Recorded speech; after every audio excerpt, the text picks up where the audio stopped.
Un saludo especial, soy Jairo Lascuaga, estudiante del doctorado en Ciencias de la Educación y en esta oportunidad hablaremos sobre la política educativa desde un mundo globalizado. Lo primero que debemos enunciar es esta tesis que va a articular toda esta exposición y es que esta política educativa se entiende como un texto, también como un discurso y especialmente a partir de un imaginario social que está globalizado. En ese sentido, vamos a pasar de un concepto de política a una reconfiguración en un mundo que está completamente conectado.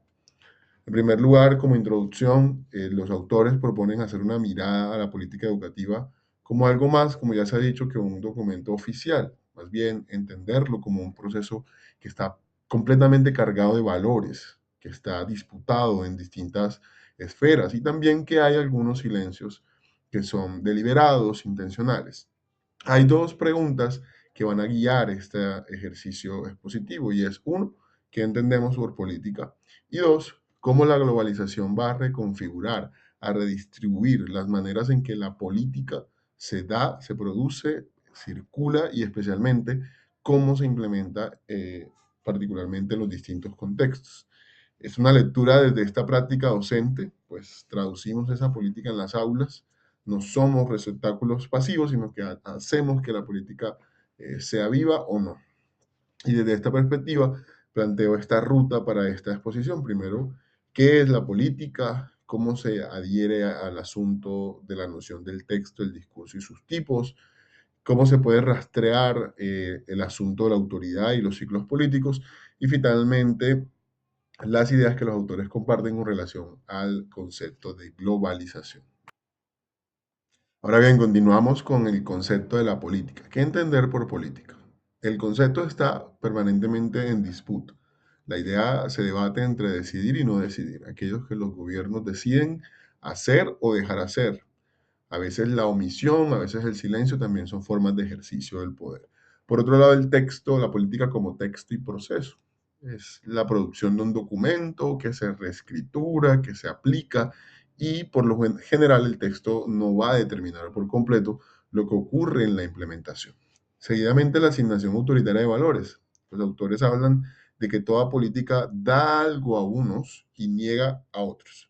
Importa menos qué es lo que se decide y qué valores se van a considerar, particularmente en Colombia, en esta transición de gobierno que se vive, fundamentalmente la posibilidad de entender la educación como una educación pública y a partir de unas políticas va a estar muy alineado a este asunto de conceder a algunos y negar a otros.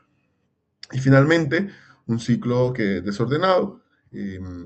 Hay influencias, hay producciones de texto y las prácticas no siempre están netamente relacionadas. Y en esta perspectiva visual podemos entenderlo, cómo se da ese contexto de influencia, cómo se producen los textos y finalmente si eso tiene algún asidero en la práctica, es decir, si es posible pasar del texto escrito a la práctica como tal. Ahora bien, los autores debaten digamos, las formas en las que la política se da, y es a partir de este texto y este discurso, aquellas cosas que se pueden decir y quiénes pueden decirlo. Hay una retórica de ese nosotros.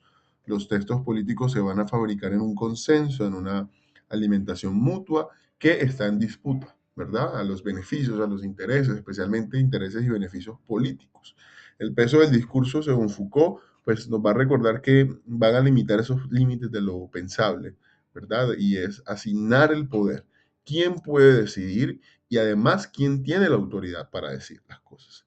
Por otro lado, la intertextualidad, las políticas forman conjuntos, especialmente en los asuntos legales y de derecho, y van dando rutas a eso deseable. Y el problema de problemas, y es que antes de resolver, la política define qué cuenta como problema, es decir, determina exactamente cuál es el problema a resolver. Y ahí esta relación que se ve aquí en esta, digamos, visual que se plantea aquí, y es que el texto, entonces lo entendemos como las palabras sobre el papel, lo que se dice, lo que se promete, el discurso es lo que puede decirse y pensarse, y especialmente quién tiene la autoridad para hacerlo, y el imaginario social es lo que podemos imaginar como posible o deseable en esos procesos de educación. Bien, seguidamente tenemos los propósitos y los tipos de política en la educación. Lo primero son tres distinciones para leer cualquier tipo de reforma. La primera es la simbólica o material. Entonces ahí están planteados objetivos que son vagos, no hay recursos, no hay financiación y especialmente evaluación.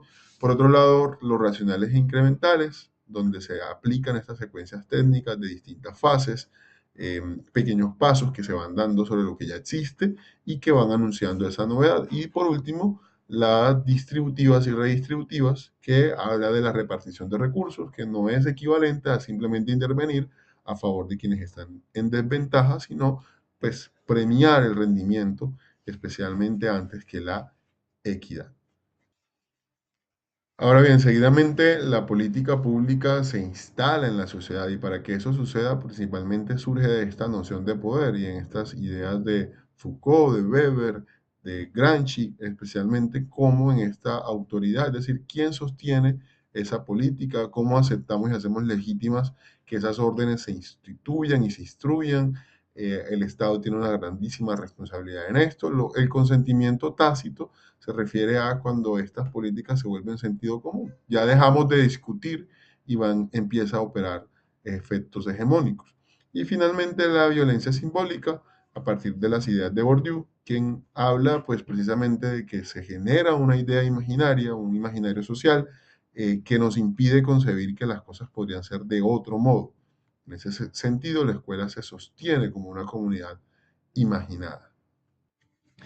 Y por otro lado, los cambios en el ciclo político, hay unos flujos y unos discursos globales en el ejercicio de la política a nivel, digamos, de multinivel y multiescala, especialmente a partir de los discursos que dan o las líneas que dictan la OCDE, por ejemplo, o el Banco Mundial, la UNESCO, y van a dar a aterrizar esas historias y a culturas nacionales. Por eso lo nacional se da especialmente en las redes y las alianzas que son públicos-privadas y empieza a haber un desplazamiento del Estado como un autor único y esto pues fundamentalmente tiene que ver mucho con la privatización de la política.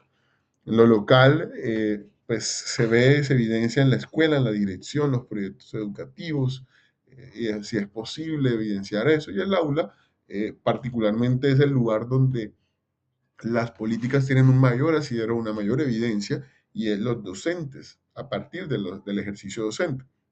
Docentes que interpretan y que traducen todas esos flujos y esos discursos. Ahora bien, con relación a la globalización hay todo tipo de debates. Hay ideas globalistas que hablan de que la globalización es un mero proceso histórico que altera de manera radical la vida social. Por otro lado, los escépticos que hablan de que es más bien una construcción ideológica, que tiene una dificultad muy alta para ser explicado, los cambios son exagerados. Y por último, los transformacionalistas que hablan más bien desde una postura intermedia de que la globalización es material, es duradera, pero también es desigual y conflictiva y esto tal vez tiene mucho que ver con todo lo que se da en el relativismo y es que no afecta del mismo modo a todas las comunidades. Para concluir, nos deja una certeza incómoda y fundamentalmente una tarea. La certeza es que las políticas van a ordenar el trabajo cotidiano, especialmente desde mi perspectiva docente, cómo se evalúa, cómo se mide, cómo se rinden cuentas.